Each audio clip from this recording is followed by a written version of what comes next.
What if I told you that every single Super Bowl champion made a signing in March that won it all? Here are the moves this free agency that could have just won a Super Bowl. For context, in 2024, the Super Bowl winning move was obviously acquiring Saquon Barkley. Philadelphia paired him with one of the best offensive lines in the NFL, and we all witnessed it. It was a historic run at the Lombardi. Saquon ran for 2,000 yards and was absolutely unstoppable in the playoffs every single game and in the Super Bowl. In 2022 and 2023, the Chiefs went back-to-back, and they made just small signings that no one probably realized would win them the Super Bowl. They signed Drew Tranquill off of my Chargers back in 2022, setting up their back-to-back Super Bowl championship in 2023. Because remember, Nick Bolton got injured halfway through the season, and on their run back to the Super Bowl, they needed 23. They needed Drew Tranquill, or it wouldn't have happened. And then Juju, the year before, was the Chiefs' key signing. Oof, Cooper Kupp just got released. Breaking news. And everyone was actually clowning the Chiefs, including myself, for signing Juju when they did. But little did we know, Juju would end up drawing the game-winning, Super Bowl-winning penalty. And also be a key contributor late down the stretch in the season when they needed depth at that position. Because remember, that Chiefs team was still recovering from losing Tyreek Hill. Juju was a big part of that. You can even go back to 2021, Matthew Stafford going to the Rams and winning the Super Bowl. 2020, they were just copying the Buccaneers, who signed Tom Brady and went to the Super Bowl. You look at the 2019 Chiefs, who won the Super Bowl, adding Tyrann Mathieu, completing their Super Bowl winning defense. 2017 Eagles took a risk on Alshon Jeffrey, and Alshon Jeffrey was hosting the Lombardi Trophy by the end of the season. I bet no one expected Chris Hogan to be a part of NFL history forever when he signed with the Patriots back in 2016. But he is the guy from the meme after the 28-3 comeback. 2015, obviously, Peyton Manning won the Super Bowl after joining the Broncos just a few years earlier. The Pats got someone by the name of Darrelle Revis in 2014 to complete their roster. And I bet you didn't even know Michael Bennett, the Super Bowl MVP when Seattle's LOB went and won it all, was a free agent addition. He ended up riding a bike around the Super Bowl field. Go back to those 2010 Packers. Aaron Rodgers' only Super Bowl win thanks to Charles Woodson leaving the Raiders for Green Bay. Even Darren Sharper in 2009 in the Bounty Gate Saints. And we can even go back further.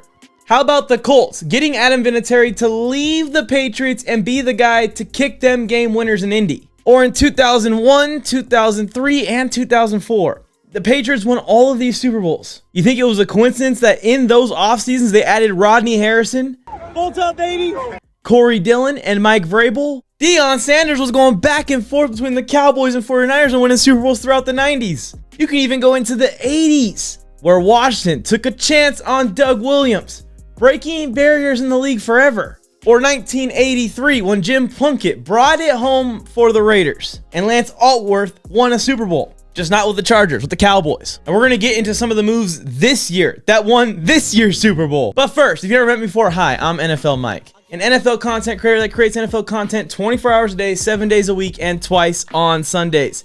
If you're an NFL fan, I know you will love the channel. Subscribe, turn on notifications before you forget. All right, some moves that I think might have won this year's Super Bowl. I'm going to start with the one I don't even want to talk about. The Chiefs decided to let Joe Thuney go and try and retain Trey Smith. They franchise tagged him. They're going to negotiate this contract a little bit longer. But all the talk was that Trey Smith was going to hit the market as one of the best guards of the last few off seasons. But the Chiefs kind of wisened up and they let the old veteran Joe Thuney go instead. The not one, not two, not three, but four-time Super Bowl champion Joe Thuney. He was on some of those Patriots teams I mentioned and on some of those Chiefs teams I mentioned. But the moral of the story is Thuney is aging out and phasing out. He's a perfect fit for Chicago, where he was traded to allow the Chiefs to have the cap space to keep Trey Smith. And you know the Chiefs will be in the Super Bowl picture at the end of the year. It's going to be because of this move. And then the Rams made two moves that could have possibly won this year's Super Bowl. Retaining Matthew Stafford obviously is the big one. He looked to be leaving for a bigger payday. And then the one that I'm trying to shout out here is acquiring Davante Adams on the free agency market. I wanted the Chargers to get Davante Adams to come to LA, because Davante Adams showed last year at the end of the year on the Jets that he still has a lot of juice left in the tank, and he still is a Hall of Fame level wide receiver. And you come in here where you're going to be the wide receiver to Puka Nacua, hopefully help Puka Nacua stay healthy throughout the year by taking some of that workload off of his back. Davante Adams is also going to flourish in this role. And Davante Adams does everything that Cooper Kupp could have done just like 2 years ago before all these issues and all these injuries. He can do that now. This is a huge upgrade for the Rams offense, and I think a move that makes the Rams offense one of the best in the league. And they already were one of the best in the league before this. They were this close to beating Philly. Speaking of Philly, I think a move that people aren't talking about that's went really sneaky under the radar, extending Saquon Barkley, but more importantly, getting Zach Bond back. That dude was special last year, and the Eagles have had some problems at linebacker over the last couple of years. It was a huge difference to have the youngsters that stepped up in the secondary and Zach Bond in the middle of this defense. Those two things kind of flipped this thing from being a defense that was struggling to the best defense in the league. They already had the D-line there. I know a lot of Eagles defensive pieces have left this free agency, but keeping Zach Bond may have gave the Eagles hope at a back-to-back run. And the Minnesota Vikings were wise this offseason. It was looking like they were going to give Sam Darnold a $35 million contract, but instead they let him walk. He went to the Seattle Seahawks. He's going to ruin their days now. And even without an identified quarterback yet, the Vikings are pushing the chips in. They've made a bunch of moves that would signal they're in it to win the Super Bowl over the next couple of years.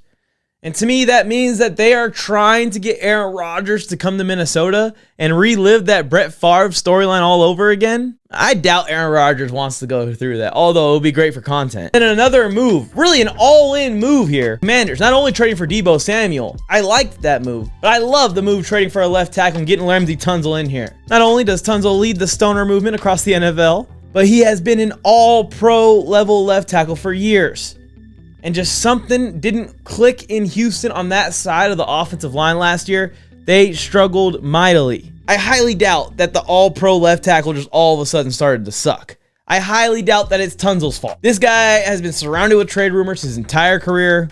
He finally gets dealt someone that's going to be a lot of fun to play. And I think this was the Commanders' missing piece on the offensive side of the ball.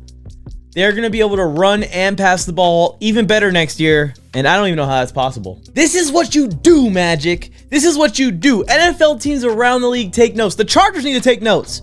When you have a young quarterback that's this good, try and win it all, especially while he's on his rookie contract. Now let's move on to the Detroit Lions, who I think are the team that made the move that might have won the Super Bowl next year. They didn't make a bunch of moves, but this team was loaded last year. Even with a bunch of injuries, their depth showed. So they don't really need to make a bunch of additions. Now, there was rumors that they were trying to get Darius Slay back to Detroit, kind of on a twilight retirement tour, but Detroit went much bigger than that. And they actually got the top cornerback on the market and got DJ Reed to join. Oh, just your casual CB1 joining a secondary that already had Kirby Joseph, Brian Branch, Terrion Arnold in it. I actually think DJ Reed comes in here and is immediately maybe their best corner. And it's kind of funny. The Vikings are getting ready for the Lions by adding all the defensive tackles, and the Lions are getting ready for the Vikings by loading up their secondary. So these two teams are literally gearing up for war with each other. I can't wait. Here are some moves that could still happen that could win team Super Bowls, specifically players that could return home. I think Keenan Allen back to the Chargers is a match made in heaven. I don't know why it hasn't happened yet. I'm hoping that they're negotiating the contract as we speak, or before I get this video edited and released, that Keenan Allen signing is already official. I want Stephon Diggs to go back, not to Minnesota. Don't go back to Buffalo, although Buffalo, they're onto something there. Stephon Diggs should just go back to Houston. Seriously, this is where he fits best. I don't think we saw the Houston offense at its peak with Stephon Diggs in it. You're going to have to take a pay cut. You're going to be in a crowded wide receiver room, not going to get as many targets as you're used to, but you're going to compete for a title, and you're going to give the Texans the depth that they needed last year. Because come September, come October, because come January, there's no way that Nico Collins, Tank Dell, Christian Kirk, Stephon Diggs, everybody's available. I think Zadarius Smith back to Baltimore could complete that defense, or Matthew Judon back to Baltimore. I think Baltimore needs one more horse to get after the passer. Now let's get into some moves that severely hurt teams' chances at winning the Super Bowl next year. But first, if you haven't yet, make sure you like the video. Liking the video is the way that you can get YouTube to send these videos out into the algorithm to more NFL fans like me and you. It supports my channel a ton, just like all of my videos. All right, the Eagles losing CJ Gardner-Johnson, Milton Williams, and Josh Sweat could have lost their chances at winning the NFC again. This was kind of unavoidable. The Eagles had to make some tough decisions to keep themselves and their future intact when it comes to the cap. Because you're paying the running back max dollar. You're paying the wide receivers max dollar. You're paying the quarterback max dollar. You're paying the entire O-line max dollar. You're going to have to take the discounts on defense. The Chargers, not adding a center or a guard just completely confuses me. And if they don't improve at that position, they're going to be a similar team to last year. There is no path to improvement for my Chargers. I'm trying not to panic too much. If they don't improve that part of the team. I'm just saying, the defense was number one. You're not getting much better quarterback play from Justin Herbert. Yeah, we can add some receivers, but someone's going to have to hold up in pass coverage for that to even work. And right now, we have made no additions. If anything, we've lost players at that position, the weakest from last season. And the Bengals franchise tagging T. Higgins. I don't think Bengals fans realize how bad this defense was last year. You had the best pass rusher in the league, and it was one of the worst defenses in the league still. One of the worst secondaries in the league still. And now, you are going to franchise tag a receiver when you have Jamar Chase on your team, and Joe Burrow on your team, Mike Gesicki, basically another receiver. Jermaine Burton is coming up. They've got 80 and 15, two guys that are underrated as hell. All your draft picks. Plenty of veteran wide receivers on the market that would cost maybe 1/5 of T. Higgins' price tag. But they are not letting this go. The only thing that makes me think that this makes any sense is that they're going to not pay Jamar Chase and trade him instead eventually. Maybe not this offseason, but next offseason. The Bengals never seem like they're well run, and the decision making seems like they can't put together a long-term plan. I would be trying to keep Trey Hendrickson at all costs. He is the only defensive player that has kept you in games. Joe Burrow is going to lose next year 50-40 every week. And speaking of poorly run franchises in the AFC North, the Browns aren't going to win anything. When you continue to make decisions like they have on Myles Garrett, very similarly to T. Higgins, and just drop the money on him and say, who cares? We just want the star player to stay. We don't really want to try and win. I think the Seahawks have completely fucked up their entire team. You had a squad on the offensive side of the ball and a young and up-and-coming defense on the other side of the ball. I don't know what is motivating them to blow this thing up. If anything, you should be looking for a young, phenomenal quarterback, an upgrade from Geno Smith to come in here and take this to the next level and make you a Super Bowl contender. Instead, they shipped Geno off because they didn't want to pay a backup level quarterback $30 million per year anymore, but then signed Sam Darnold for $30 million per year. Traded DK Metcalf. Wouldn't you want DK Metcalf in town to help Sam Darnold? Hello? Especially while JSN is on his rookie contract. You don't got to pay JSN for a few more seasons. I will say, it's going to be a good fantasy football pickup, but the Seahawks are going to win like 6 games. And then I don't even have to bring up the 49ers. There's so many moves I can list. They're going through a whole reset, a little bit of a mini rebuild. We're going to see both John Lynch and Kyle Shanahan's ability as a GM and head coach duo.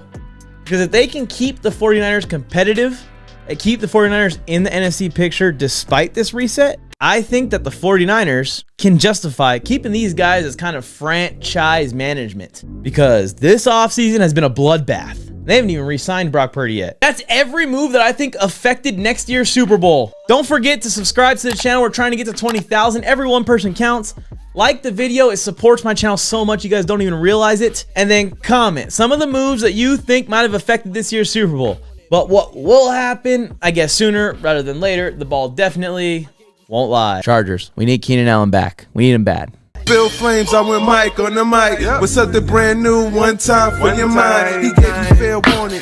Now it's time to smack him in the mouth with that raw sports talk from the town. Sweet chin music to your favorite sportscaster.